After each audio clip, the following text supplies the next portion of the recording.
YouTube, and welcome to the third video of our look at the Blood Bowl 3 articles that we're posting up and what it means for the game. So with this one, they get some guys from the design studio to talk about their teams and what they're looking forward to with the new edition with the changes. So there's not like massive amounts of information in this, but there's some really cool bits of information to look at. So the first one is Tom, who's a game developer.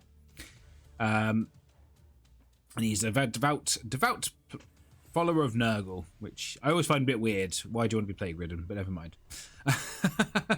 But yeah, so a few tweaks to the roster. The stand to him is cheaper bloaters with stand firm. Now, I think that is absolutely massive myself. I think that is potentially making Nurgle one of the standout teams of the edition before seeing other stuff. But my gut is this is going to make Nurgle very good. Because it sounds cheaper and stand firm.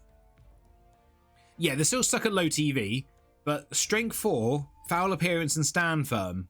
Once they get block and guard, they're just going to be a nightmare to try and break through.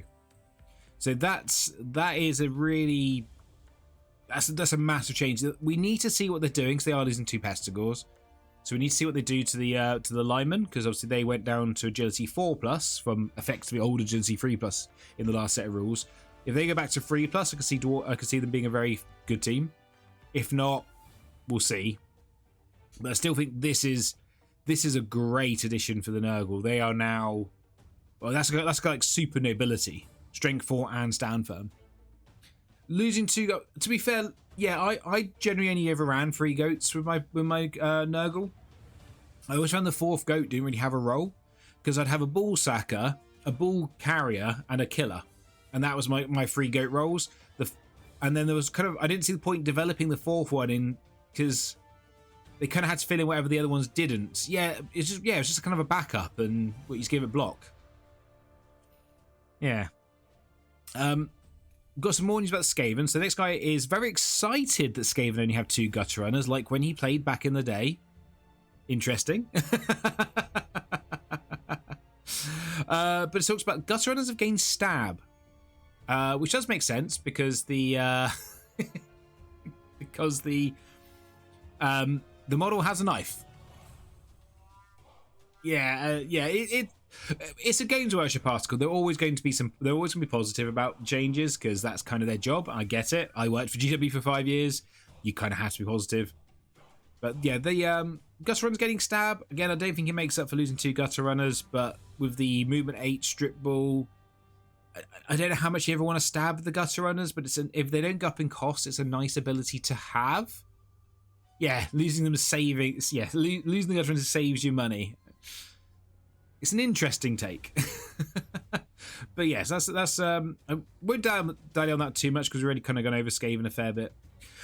This one could be a huge buff. We need to see what else they do, whether these gain loner. The Snotling pump wagons have lost secret weapon. So that now means the Snotling team will be 2 trolls and 2 pump wagons. That's quite a strong core of 4 big guys on the pitch. You're kind of getting into almost like ogre territories at that point. If the Snotlings... Or did I say something else? Can we not look at Snots? Okay. Yeah, if we gain... No Snotlings on the Snotling team. I mean, they've still got swarming, so you're going to want some Snotlings on there. I wonder if they're going to gain loner, though, because I don't believe they have loner currently. Unless I'm not the biggest Snotling fan, and I've never seen a pump wagon really used in the game, because they were rubbish in the old rules. Or the current rules. So yeah, that one's I need to see more of, but that's an interesting change, which could make them have a very tough... Especially like you put on like Ripper, 2 trolls and 2 pump wagons. That's a pretty tough front line. Stu, the operations manager, who is excited about Dark Elves, doesn't really tell us anything new here, unfortunately. This is basically just covering what we knew about Dark Elves. They've got punt on the runners. The assassins have hit and run. And that was just that. We kind of already knew that. I imagine these are probably written independently of the other articles. You probably didn't know they already covered it. Norse, so the big one for Norse, it sounds like Norse have no real changes. And I did wonder some of the newer teams how much they would change. So like Norse, Zons, Vampires, Gnomes, Black Orcs Nobility, although there's some rumours about nobility we might be able to cover it a bit, and some other bits. How much they would actually change the rosters, because they're designed around the boxes. So it talks about, so we know that it talks about Valkyries and Berserkers gain the 2+ pickup. So I wonder if their linemen are going to get unsteady because of Drunkard, and I assume definitely the Orcs going to get unsteady because of Drunkard, because they're going to get steady because they're strength 4. The silver lining I have, though, is when looking forward to rolling to see whether any of my players gain hatred traits against my regular opponent teams in the league. So people have read this two ways. I read this as hatred is a new injury that you can gain, because that marries up with Mordheim, Necromunda, both editions, Necromunda and Gorka Morka, where in those games, when someone gets injured, there's a chance they get like a scar and they end up hating the opposing team that did it to them. Other people have read this that you can gain hatred at the start of the game as like a rule for the Norse. So that one, and we need to see what hatred does. I mean, we've seen hatred so many times now. I just want to know what it does. It's getting very frustrating. But yeah, I can't wait to see which way that is. And I would like the idea of a new injury where you end up hating. So rather than it just being a niggle or a stat bust, you end up getting a bonus. You miss a game, but you get a bonus. I think that could be quite cool. So there's Danny, who spent time playing Nobility, is looking forward to Bretonnians. Now, I'm going to be honest, as someone who's really, really looking forward to Bretonnians, this scared me a little bit. So Squire of Game Wrestle, we knew that. All the Knights of Dauntless, we knew that, blah, blah, blah. What worries me is it talks about the Grail Knights, and he says combine it with dodge and sidestep. Doesn't mention anything about strength skills. My big worry for Bretonnians, is they're all strength 3. They really need... Yes, Dauntless is great if you're getting stronger things. They need some strength access, I think, to be good. I assume the Grail Knight would have strength access. But in the old rules, well, in Blood Bowl 2, Bretonnians never actually really existed in GW terms, really. The Knights did not have strength primaries. So it does marry up with what the old Blood Bowl 2 roster was. So either the Knights are general strength and agility, or the Linos have strength, maybe? Because that would match up with what the old Yeomen, or Blockers as they were in Blood Bowl 2. What do you want for strength? It's mostly guard. You might want some mighty blade, but the whole team strength 3. Without guard, they're an agility 3+ elf team, and that would be bad. That would be really bad. But with guard, no, I don't think guard's moving to devious. Guard's staying in. Pile driver's moving to devious. I'm pretty sure guard is still staying in strength. Otherwise, dwarfs are broken, because we'll cover the new dwarf roster in a minute. But if guard stays in devious, guard's a strength skill. I'm pretty sure still. But yeah, I wonder how they're gonna, whether this just means the Grail Knights become super and end up with 3 primaries, which then is going to make them really awkward to get stuff for, because there's almost too much options, or if the Linos get strength. So that's the article. It doesn't, again, as GW does with these articles, they give you enough information to kind of get you tempted and get you thinking, but don't really ever show you anything. But we did have a leak yesterday. We'll cover that now. The new Dwarf roster got leaked, and I'm going to show it because it's everywhere at the moment, so I don't mind showing it. And I have no issues. It's not my leak. So this is the new Dwarf roster, which looks pretty tasty. No, I was not the source. I wish I had the book. So this does line up with some stuff I heard a while ago, though. So Dwarfs have lost tackle, which we kind of knew was going to happen once Chaos Dwarfs lost tackle. They've also... Linos have got strength is now a secondary, not a primary. They have guard and the devious... Sorry, guard, general and devious as their general, as their normal skills. You also might notice Dwarfs here have bribery and corruption, which means they're a fouling team. Dwarf runners are basically exactly the same, except they gain sprints, which is kind of cool. Dwarfs are fast over short distances after all. Hey, Rick, how you doing, buddy? I'm hiding chat. That's just all. So the Dwarf Runner is slightly more, it's the same cost or slightly cheaper and gains sprint. So that's pretty good. The Blitzer, now this is the one that's wild. Oh, is it 5k cheaper? It's 5k cheaper and gains sprint. That's wild. Oh, is it? They still got sure hands. Yeah, they got sure hands. Sure hands is there. But you can see the mouser. The Dwarf Blitzer is wild. So the Dwarf Blitzer has gone up quite a bit in cost. Block, diving tackle, tackle, and fixed skull. Same stat line as before, except he's now agility 4+, which is a bit of a downgrade in my opinion. I do worry about the Dwarf team's going to become even more static. Has strength access, so there's only 5 players that can get strength on a general. It's a really annoying piece to deal with. Tackle and diving tackle. You're going to just shove this into people. Oh yeah, we didn't talk. I don't need to cover this. Dwarf line has got defensive. So Dwarfs have gone from being the guard team to Dwarfs are now the anti-guard team, which again, bit wild. I kind of like it. I want to see how it goes. The Troll Slayer has hatred trolls. Sure, for like the 4 teams that care about that. We still need to know what hatred does as well. And then the Death Roller has had quite a few changes. It's gone up in movement, which is a big one. And cost, I think. I'm pretty sure it's gone up in cost. Got Break Tackle Dirty Player, no +2. Which does line up the rumours that +2 is going. Juggernaut. Loner 4+ rather than 5+ it is currently. Mighty Blow. Noble, which is the new no hands. Secret Weapon, Stand Firm. So it is... Yeah, this is quite a change. Oh, and the rerolls now 60k. I remember when Dwarf rerolls used to be 40k, and now they're 60k. They're down to only 5 guard basic, although they have defensive. Although I still think the strength 4 teams are going to bully Dwarfs quite even more so now than they currently do or can do. Bribe and corruption, so say they get 50k rerolls. Bribe, sorry. They've lost access to the Old World Classic star players. That's another big change.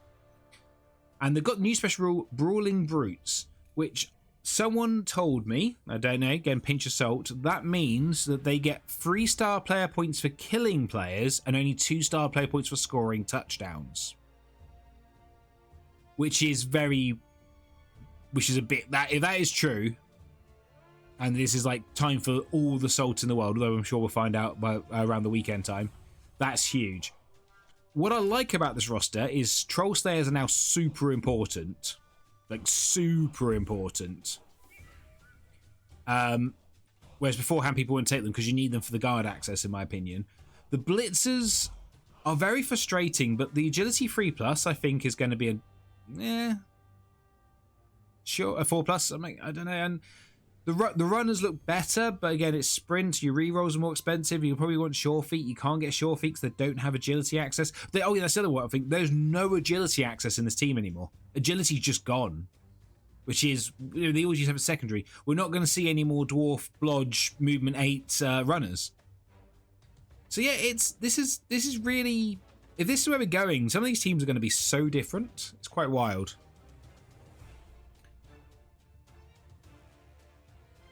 Strength 4 seems to bully dwarves, but only because elves always bully dwarves. Yeah, there was someone complaining and made me laugh that dwarves are bad now, not because of the changes, because of the costs. Because you can't get a perfect dwarf team for 1 million TV. And I went, welcome to almost every other team in Blood Bowl, like Necromantic, Nobility, Lizardmen, where you have to make hard choices on your starting roster. And Dwarfs just went, I'll have one of everything and 3 rerolls, please. Thank you very much. Yeah, I think you're going to need some stand. The Dwarf Blitz is going to need guard and stand firm, I think, and then Mighty Blow. Definitely. You can go Mighty Blow first and the Slayers. As Rick says, I love the fact that Slayers are now almost mandatory because I love Slayers, and I think it's a real shame that some Dwarf coaches just didn't bother with them at all or had one. I was guilty when I played Dwarfs. I only took one.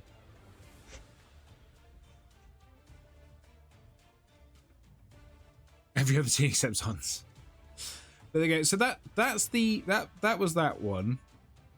We've then had some more star players, which most of these aren't particularly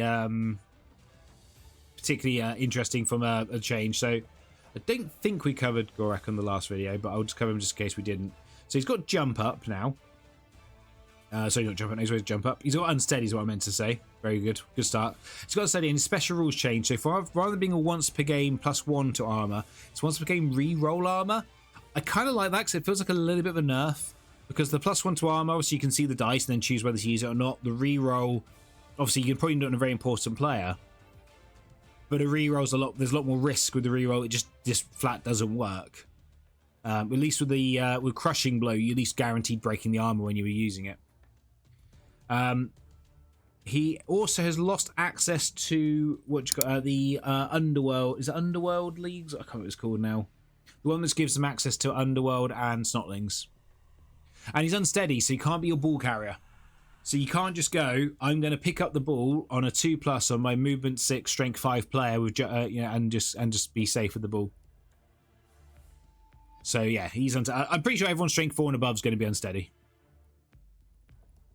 Have I heard about the latest Nurgle leak? I've heard that they got stand. We just talked about the fact they got stand firm. We've not covered anything else. If there's been another leak since then. If there has been, do fire it over. We can talk about it. Right, then we've got Andy Pandy and Hanky Panky, whatever his name is, who I believe is exactly the same, except he's gained unsteady. That's the only change I can see. Otherwise, he looks exactly the same as he is currently. And maybe gained a passing stat.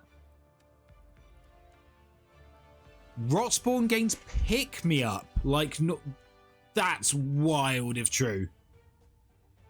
Rotspawn would pick me up along with Nurgle might secretly become one of my favorite teams if that's true. Sorry, what? We've got Ripper. Now, Ripper's had a couple of changes. One, he's movement 5 now, rather than movement 4. He's gained Bullseye. He doesn't have unsteady, but I have a feeling the big guy trait might give you unsteady anyway. He does have Underworld Challenge and Badland Brawl, so he's available to all the greenskin teams. Other than that, he hasn't really... I think his passing might have got one better, but I can't remember if I'm honest. I haven't really used him before. But yeah, Bullseye, +1 movement, and he's slightly cheaper. I never thought he was particularly... I thought he was a solid star player. I never thought he was a particularly amazing star player, so I don't mind he's had a little bit of a buff. You're right. You're right. Big guys did particularly say they can't, so I was pretty sure. This is where I've got so much information in my head right now. I'm trying to line it all up. And then the last one we had was Mr. Cool, who, yeah, he is, again, just so expensive. You're probably never going to see him in an elf team. Obviously, only available to elves. He's changed a little bit. My brain is struggling to remember how he's changed. He's dropped 30k. He's dropped 30k and he's still probably too expensive. But, you know, he's basically a movement. Was he basically a... I mean, what can he do? Movement 8, strength 3, agility 2, 1+, passing on a 2+, armor 9+, block dodge, diving catch, dump off. So he's kind of a... Yeah, that's right. He's the weird one, isn't he? He's a catcher, runner, hybrid, when elves are still on the ball.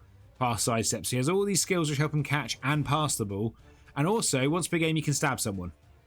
It's just like, he's wild. I don't think you're ever going to see him in tournament play. And if an elf team is 300k down, I would argue they're better off taking a wizard and probably maybe a cheaper star player like Acorn. Stab, hit and run only works if you have the hit and run skill, Beowulf. So his special rule would still work. And also hit and run with stab, I believe, means you only get to get the backwards movement. You don't get to carry on moving afterwards. He would get to carry on moving afterwards. But so let's just go back to this. So Rotspawn has pick me up like beer pigs. That is wild, if true. That is really wild. There was another thing I'm not going to cover too much here because I think the guy got into trouble actually for even putting it out, although we have just covered the other thing. There was another streamer who apparently has the rulebook, and he posted that the nobility change. All I want to cover quickly. So I didn't think nobility would change much because obviously they were a new addition, but team, but it sounds like they have. So the bodyguards, what was the bodyguards were movement 5. The thrower was throwing on a 2+, and the thrower gained pro, and the team was slightly cheaper, which is I think sounds quite good for nobility, honestly. I think it makes them sound like quite an interest. That makes the thrower sound interesting, and the thrower model is, you know, an awesome model. I've come to love pro as this edition's gone on. I hope it stays at a 3+. Well, there's another rumor which I'm not going to cover here because I wouldn't. There's another rumor which means that might not be an issue anymore, Tree. But yes, Jordell does exist. But there we go. So that's the latest we got. Hopefully we get another article today. I just really want the book at this point. I'm looking forward to Saturday morning. I do my pre-order. Then I go on YouTube, and Gorilla Miniature Gaming has done all his things where he goes through every single page of the book, and I screenshot every single roster, and I start roster building. I can't wait. It's going to be awesome. But yes, that is it for this one.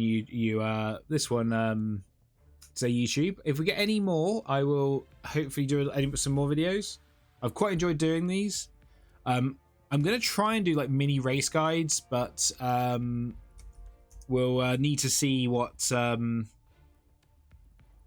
we need to see about time and stuff. And also, the game seems so different now. I think I need to play for a while. Before I can even begin to think about race guides. I'll definitely do them when Blood Bowl Warhammer comes out. But yeah. There we go. Well, thanks for watching. Please do like and subscribe, and do check out some of the Blood Bowl free content if you like your Blood Bowl. Until then, have a good day and goodbye.